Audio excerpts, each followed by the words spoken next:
الله الرحمن الرحيم، والصلاة والسلام على أشرف المرسلين سيدنا محمد وعلى آله وأصحابه أجمعين. إخوتنا وأحبتنا في الله، يسر الله لنا ولكم كل أمر عسير، وجزى الله عنا خير كل من أحسن إلينا ويسر علينا، وكل من هو يحب الله ورسوله صلى الله عليه وسلم.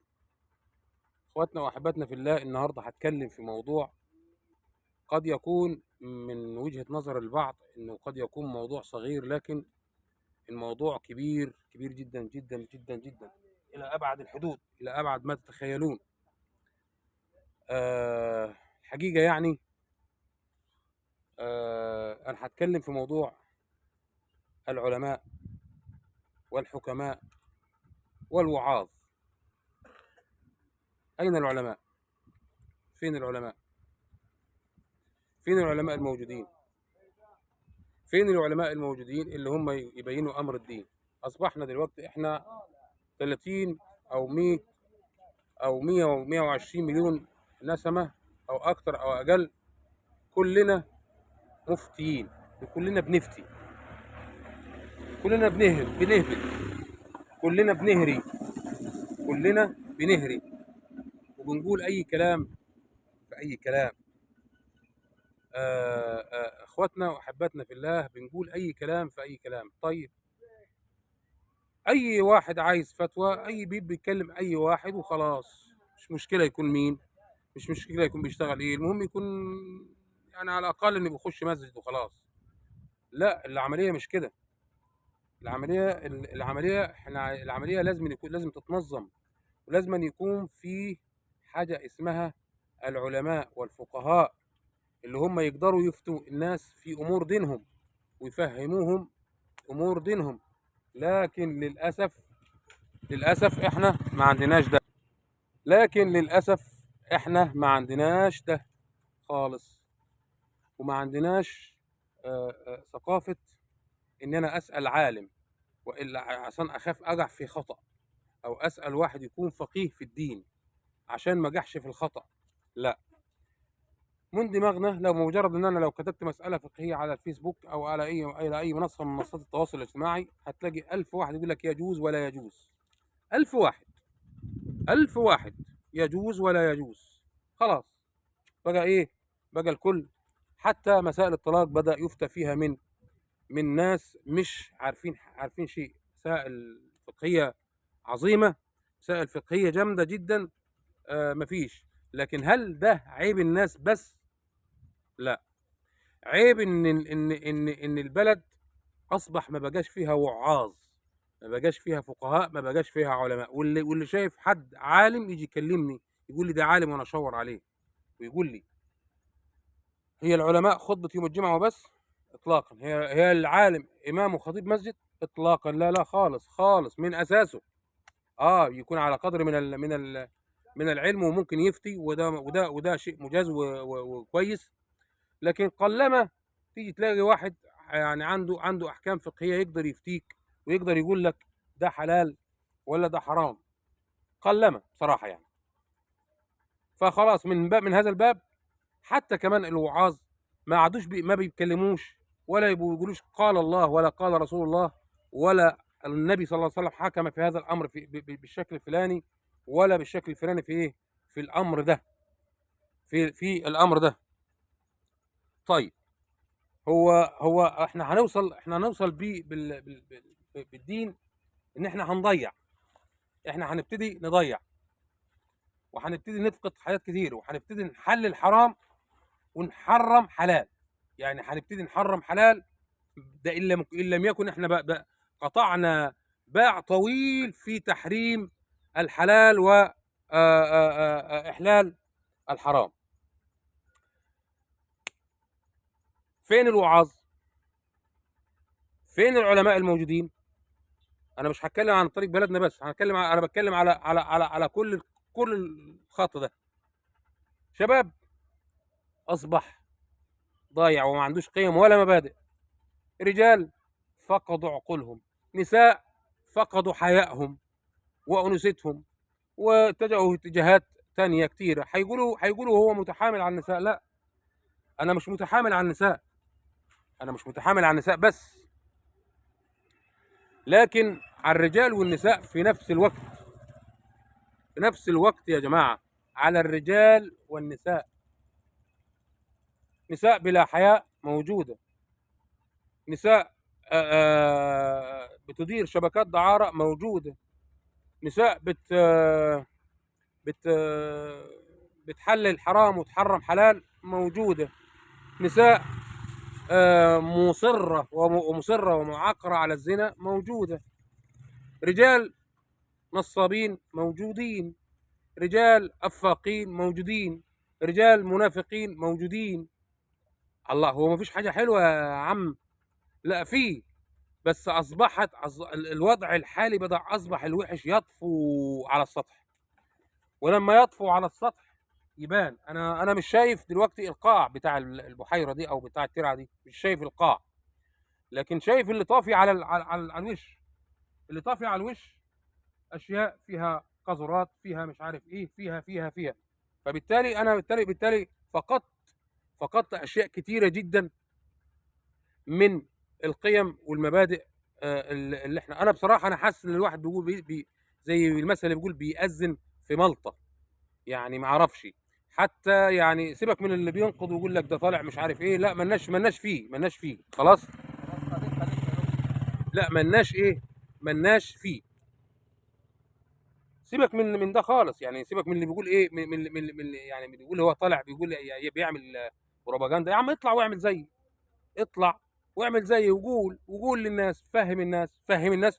وانا اصلا، ما هو انا لما اجي اتكلم في قضيه معينه لازم، مش هينفع ان انا اتيها، مش هينفع ان انا اعملها. فزي ما قلنا، كل اطياف الفساد بقت موجوده، لدرجه ان الفساد بقى ماشي في الطرقات كده علني، وبيطلع لنا السنته وبيقول لنا انا اهو، انتوا هتعملوا ايه يا حلوين، يا نظيفين، يا كويسين. لا، خلاص.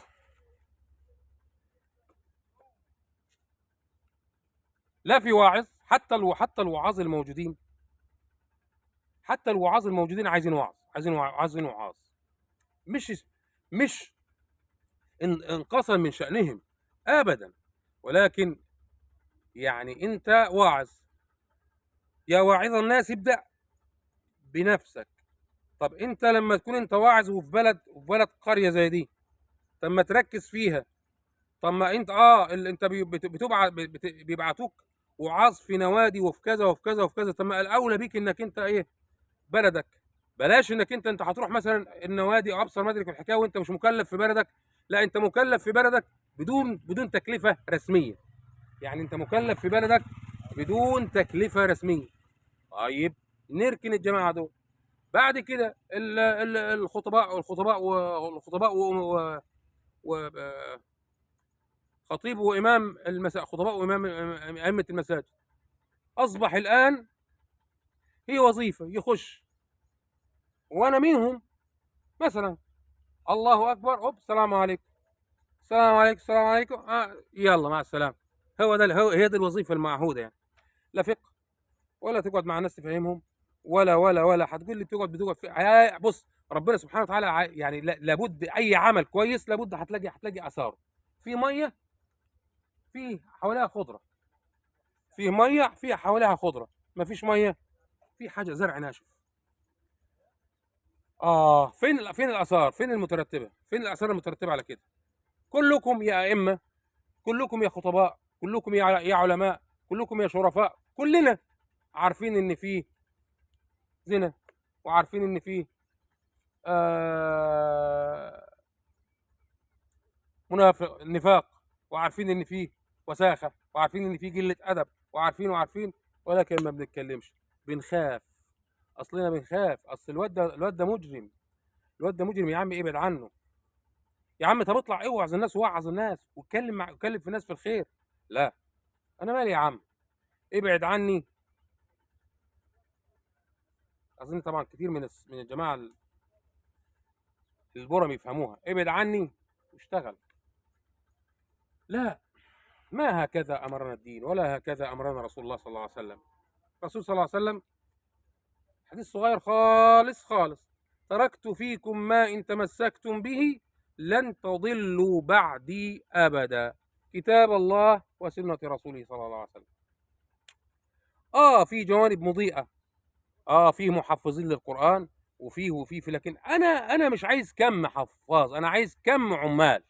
أنا مش عايز كم الحفاظ 1000 حافظ و1000 حافظ، لكن عايزه عامل واحد أو اتنين يطلعوا يعملوا بيه ويدونا، لأن الدين يا جماعة، يعني الدين سلوك أصحاب النبي صلى الله عليه وسلم. ما قالوش إيه، في بعض الأحيان ما كانوش بيقولوا إيه، قولوا لا إله إلا الله، كانوا بأفعالهم الناس تسأل عنهم، دول مسلمين، يبقى ده أخلاق المسلمين، الأخلاق. كانوا بينشروا الدين بالأخلاق. فين الأخلاق؟ النهارده تكلم عيل تقول له بخ، تقول له بم، يقول لك طرشت الدم. عيل صغير اصفر ملوش لازمه، حلقه الايه؟ حلقه السليب، راسه شكل الاندر. اي والله، شكل الاندر. يا امه ضحكت من جهلها الامم. فين يا جماعه دور الله؟ ما تقوليش انا عالم، ما تقوليش انا بتاع، ما تقوليش وريني اللي وراك. عملت ايه؟ خرجت ايه؟ عملت ايه وخرجت ايه وسويت ايه وعملت ايه وطلع وراك ايه؟ وريني وريني كده. كل اللي معاه شويه علم، محافظ عليهم ونايم بيهم على نفسه وبيته واولاده. ما يطلعش في فيديو زي كده ويكلم الناس، سيبك مني، انا راجل دماغي مهويه، بحب اطلع في الطبيعه كده وايه، واشوف واشوف الميه، واشوف الطيور، واشوف. اقعد في البيت واديني فيديو زي ده. لو عندي خمس 10 12 واحد طلعوا، وعلى فكره فيهم ناس احسن مني كتير، فيهم ناس احسن مني وتقدر تتكلم وعندها علم، لكن لا، ما بيطلعش العلم اللي عنده يعني. اطلع اطلع وقول لنا قال الله وقال رسول الله، اطلع وقول لنا وانصحنا، اطلع اطلع وفهمنا. انما لا، بعد الجمعة والبتاع كده وخلاص انتهى الموضوع. الله أكبر، بسم الله الرحمن الرحيم. الكروان بيغرد. السلام عليكم، ويروح لك، سايبك وإيه، سايبك وماشي. طب والناس والشباب ده، والشباب اللي عمال يضيع، والشباب اللي عمال يشرب مخدرات، والشباب اللي عمال يجل في أدبه، والشباب اللي عمال يسرق، والشباب، مين اللي هيفهمهم دول؟ مين اللي هيفهمه؟ احنا كبرنا والشباب دي محتاجة. احنا كبرنا والشباب دي محتاجة. اطلعوا وفهموا الناس، اللهم بلغت، اللهم فاشهد. السلام عليكم.